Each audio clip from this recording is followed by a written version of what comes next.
Hey everybody, I have an idea. To sum up truth, knowledge, these big keywords that we hear a lot about lately, I heard a saying today that basically put it all in perspective. The only thing that cannot be known for sure is what knowledge is. And that just says it all right there in my eyes. You can't express what knowledge is in words because you have to have knowledge to create those words.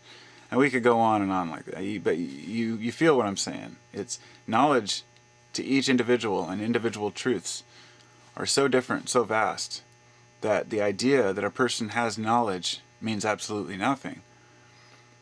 Because that's the only thing that we can't really, not the only thing, but one of the major things that we can't define is knowledge itself.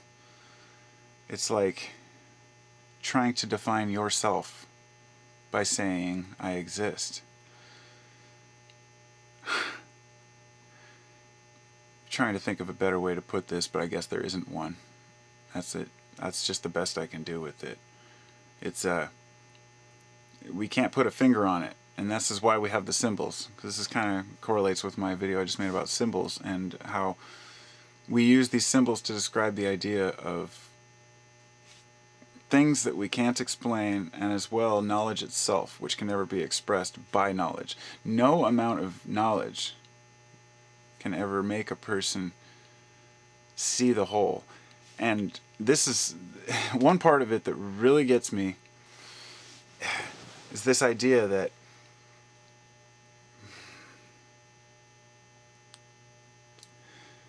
the more we know, the less we know kind of thing. Where you hear the more you know, the ultimate knowledge lies in knowing you know nothing. And we've tried so long to try to express these feelings with words. And it seems so futile at times, but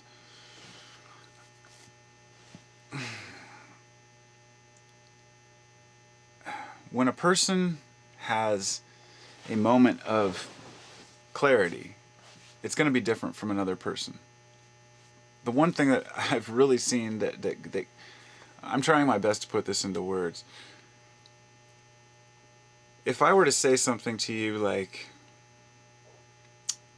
about a particular subject, like let's just say Buddhism, and a person might take it a certain way, and then if somebody has the same conversation 10 years later, they'll have a different feeling about that conversation.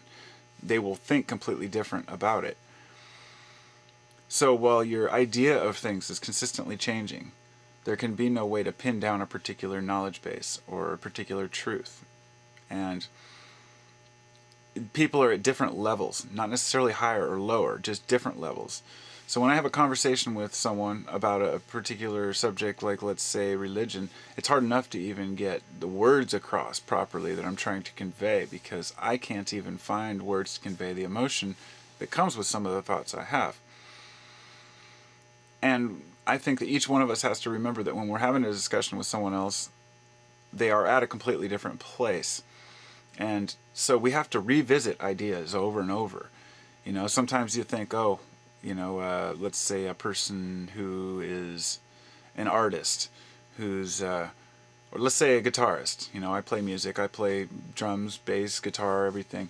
You might get into a particular style of music, and then years later, you'll think about that and think, maybe I'll just jam this tune, and be like, no, I've already done that, it's over. You go back and you play it, and you find a whole new life within the keys and the notes, and you get feelings and emotions. Let's take a song that you haven't heard since you were a kid, and you listen to it again, and you're like, oh, that's what he said. You're able to interpret it different due to your life's experience. So that's why I urge everyone to revisit ideas over and over. And that's the same reason why, although I'm not a Christian, I still enjoy reading the Bible. And although I'm not a painter, I still enjoy grabbing a brush and doing the best I can to try to get into a different time. I used to be a poet. I write a lot of poetry.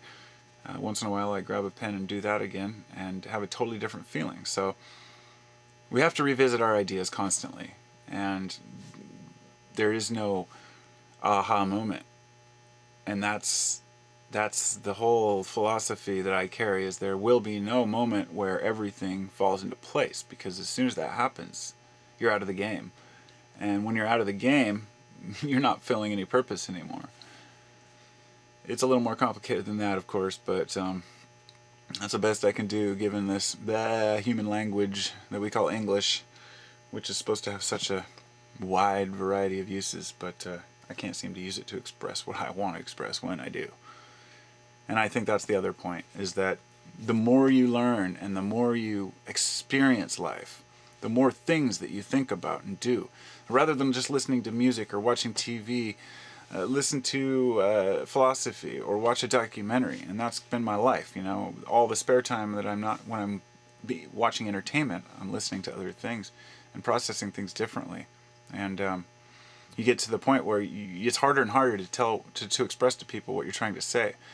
Almost to the point where you clam up, where I basically don't even talk about, I mean, people at work have no clue that I'm involved in all this stuff, because if I even open my mouth and mention any one of these things, they'll just look at me like I'm crazy.